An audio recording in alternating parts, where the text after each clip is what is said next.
Nah, di sini kita harus mengetahui apa sih itu Arduino Uno.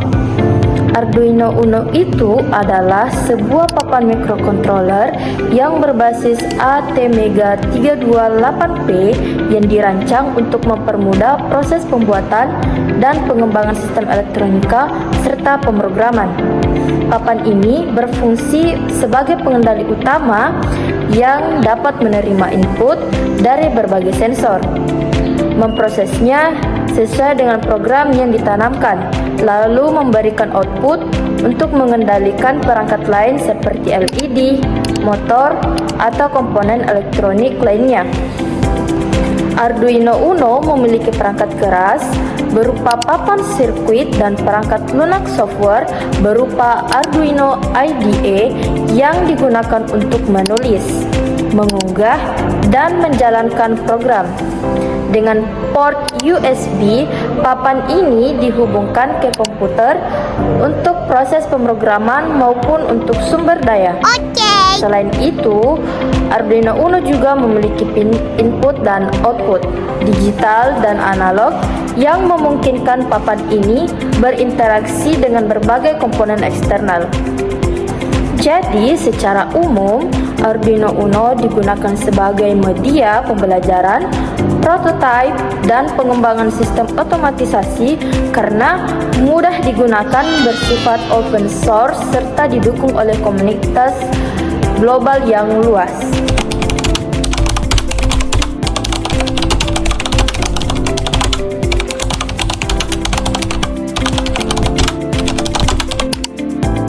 Nah, ini dia teman-teman. Ini adalah contoh simulasi proyek lampu lalu lintas menggunakan media Walkwi.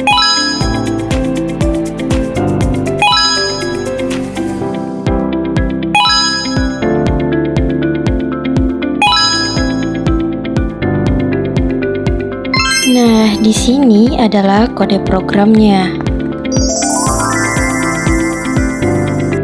Hasil dari simulasi ini yaitu dapat menirukan siklus lampu lalu lintas nyata. Ketika program dijalankan, LED merah menyala tanda kendaraan berhenti, LED kuning menyala tanda bersiap, dan LED hijau menyala tanda kendaraan jalan. Jika dibandingkan dengan lampu lalu lintas nyata, konsepnya sama, hanya saja di sini waktu lebih singkat. Nah, simulasi ini menunjukkan cara kerja digital output Arduino dalam mengendalikan perangkat elektronik. Adapun kelebihan dari Arduino IDE, yang pertama, antarmuka sederhana dan mudah digunakan. Tampilan yang sederhana membuat pemula mudah memahami cara menulis, mengunggah, dan menjalankan program. Yang kedua, gratis dan open source. Arduino IDE bisa digunakan tanpa biaya dan kode sumbernya terbuka untuk dikembangkan oleh siapa saja. Yang ketiga, mendukung berbagai jenis board Arduino seperti Arduino Uno, Mega, Nano, Leonardo, dan banyak lagi. Bahkan bisa ditambah dengan board non-Arduino melalui board manager. Yang keempat, tersedia banyak contoh program atau example, di mana IDE menyediakan contoh kode siap pakai yang membantu belajar berbagai sensor, aktuator, dan modul. Yang kelima, komunitas besar dan dukungan yang luas. Karena populer, banyak tutorial, forum, dan library buatan pengguna yang memudahkan dalam belajar memecahkan masalah. Yang keenam, kompilasi dan upload langsung. Arduino IDE bisa langsung mengcompile dan mengunggah program keyboard hanya dengan satu kali klik. Adapun kekurangan dari Arduino IDE, yang pertama, fitur editor terbatas. Tidak ada fitur canggih seperti auto completion atau saran kode, debugging langsung, atau refactoring seperti pada IDE profesional, misalnya VS Code atau Platform IO. Yang kedua, kurang efisien untuk proyek besar. cocok untuk proyek kecil tapi kurang nyaman saat menangani proyek dengan banyak file atau struktur kode yang kompleks. Yang ketiga, proses kompilasi relatif lambat. Dibandingkan IDE lain yang lebih modern, proses compile atau upload file terasa lebih lama. Yang keempat, tidak ada sistem manajemen versi, tidak terintegrasi langsung dengan Git atau sistem versi lainnya. Yang kelima, tampilan kurang modern. Meski sederhana, tampilannya cenderung jadul dan minim kustomisasi. Selanjutnya, ada beberapa fungsi dan kegunaan Arduino Uno yang harus kita ketahui. Arduino Uno berfungsi sebagai otak utama yang menerima input dari sensor, memproses data, dan mengeluarkan sinyal output ke aktuator seperti motor, LED, relay, atau display. Contohnya mengontrol lampu lalu lintas, membaca suhu dari sensor, menjalankan robot sederhana, mengatur kecepatan kipas berdasarkan suhu. Adapun beberapa prinsip kerja Arduino Uno, yang pertama adalah input. Arduino Uno menerima sinyal dari sensor, misalnya sensor cahaya, suhu, atau tombol. Yang kedua, proses. Microcontroller memproses data berdasarkan program yang diunggah melalui Arduino IDE. Yang ketiga, output. Hasil proses dikirim ke aktuator seperti menyalakan LED atau menggerakkan motor. Ada beberapa keunggulan dari Arduino Uno. Yang pertama, mudah digunakan oleh pemula. Yang kedua, banyak contoh dan library tersedia. Yang ketiga, kompatibel dengan berbagai sensor dan modul. Yang terakhir, dapat digunakan untuk berbagai jenis proyek, otomatisasi, robotika, IoT, dan eksperimen elektronik. Berikut beberapa bagian utama dari Arduino Uno.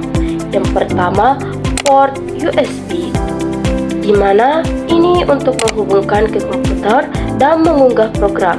Yang kedua, power jack atau DC jack, yaitu sumber daya eksternal 7-12 volt. Yang ketiga, microcontroller ATmega 328P, yaitu pusat pengendali sistem. Yang keempat, pin digital 0-13, yaitu untuk input atau output sinyal digital. Yang kelima, pin analog atau A0 sampai A5, yaitu untuk membaca sinyal analog dari sensor. Yang keenam, pin power atau 5 volt, 3,3 volt GND pin, yaitu menyediakan daya untuk rangkaian eksternal. Yang ketujuh, tombol reset, yaitu untuk memulai ulang program. Yang kedelapan, kristal osilator atau 16 MHz, yaitu menentukan kecepatan kerja microcontroller. Yang terakhir, LED indikator, yaitu menunjukkan status port dan komunikasi data.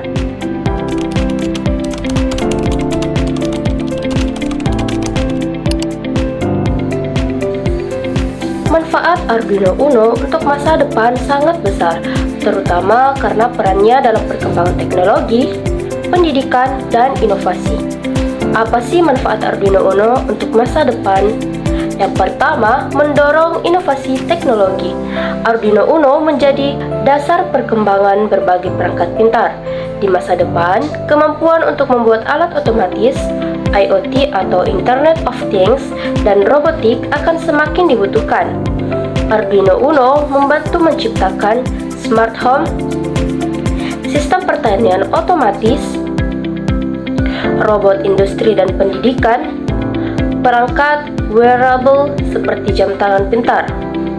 Eits, tunggu dulu guys.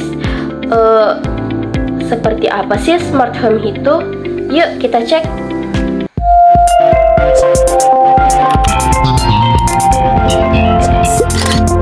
Smart home atau rumah pintar adalah sistem rumah yang menggunakan teknologi otomatisasi untuk mengendalikan berbagai perangkat di rumah secara otomatis atau jarak jauh melalui internet. Misalnya lampu, pintu, AC, CCTV, televisi, dan perangkat lainnya dapat dikontrol menggunakan smartphone, tablet, atau asisten suara seperti Google Assistant atau Alexa. Contoh penerapan smart home. Yang pertama, smart lighting. Lampu otomatis menyala saat ada gerakan atau bisa dikontrol lewat HP. Yang kedua, smart door lock, yaitu pintu terkunci otomatis dan bisa dibuka lewat sidik jari atau smart home. Yang ketiga, smart thermostat, yaitu mengatur suhu ruangan secara otomatis sesuai kenyamanan penghuni. Yang keempat, smart CCTV atau security system, di mana pemantauan keamanan rumah secara real time dari jarak jauh. Yang kelima, smart appliance, yaitu peralatan seperti kulkas, mesin cuci, atau televisi yang bisa diatur secara otomatis. Jadi, smart home merupakan inovasi teknologi modern berbasis Internet of Things, yaitu membuat rumah menjadi lebih efisien, aman, dan nyaman. Dengan integrasi antara sensor, controller, dan jaringan internet, seluruh aktivitas rumah dapat diatur secara otomatis sesuai kebutuhan pengguna. Itulah penjelasan singkat dari smart home.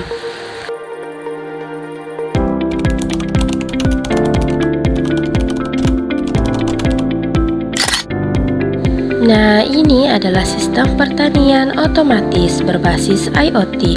Adalah sebuah inovasi yang bertujuan untuk memberikan solusi efektif, efisien, dan penggunaan sumber daya secara terintegrasi. Sistem ini melibatkan 3 sektor budidaya, yaitu sektor pertanian dengan fokus pada budidaya bayam, sektor peternakan dengan fokus pada budidaya ayam, petelur, dan sektor perikanan dengan fokus pada budidaya ikan lele. Sistem ini dilengkapi dengan teknologi monitoring dan kontrol yang terhubung melalui sebuah website. Melalui sebuah website ini, pengguna dapat memantau kondisi dan melakukan pengendalian terhadap tanaman, kandang ayam, dan kolam ikan secara real time.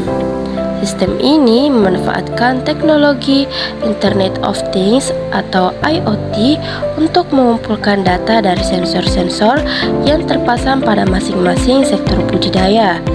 Dengan demikian, sistem ini memberikan kemudahan akses dan pengelolaan yang lebih efisien bagi pembudidaya, serta memungkinkan penggunaan sumber daya secara optimal melalui metode sharing. Dengan adanya sistem pertanian terpadu skala mikro berbasis IoT, diharapkan budidaya pertanian, peternakan, dan perikanan dapat mencapai hasil yang optimal dan memberikan kontribusi dalam pemenuhan kebutuhan pangan secara berkelanjutan. Nah, itu penjelasan dari pertanian otomatis berbasis IoT.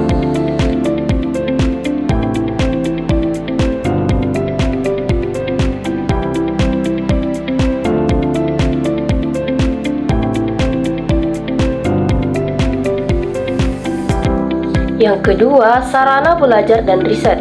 Arduino Uno mudah digunakan, murah, dan banyak sumber belajarnya, sehingga cocok untuk siswa dan mahasiswa memahami dasar elektronika dan pemrograman mikrokontroler. Yang kedua, peneliti membuat prototipe alat dengan cepat dan murah. Guru menjadikannya media pembelajaran interaktif. Yang ketiga, mengembangkan keterampilan digital.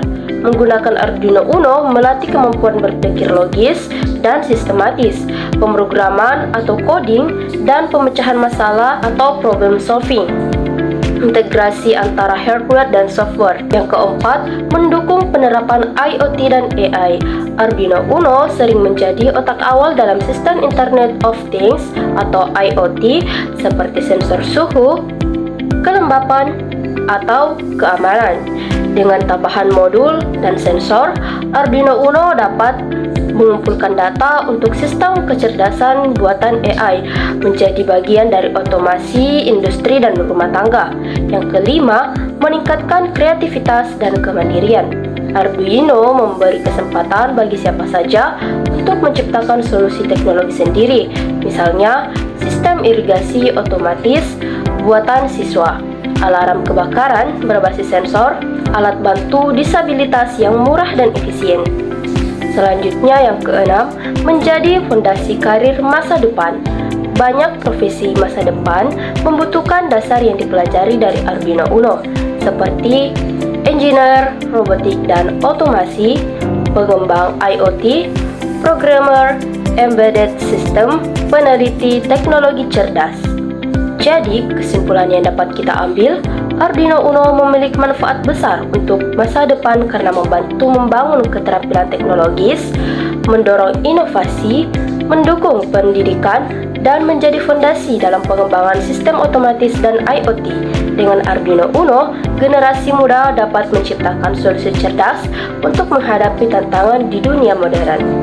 Terima kasih telah menyimak video ini. Semoga materi ini bermanfaat dan dapat menjadi inspirasi untuk kita semua. Mari kita terapkan ilmu yang telah dipelajari untuk meraih kesuksesan. See you the next video.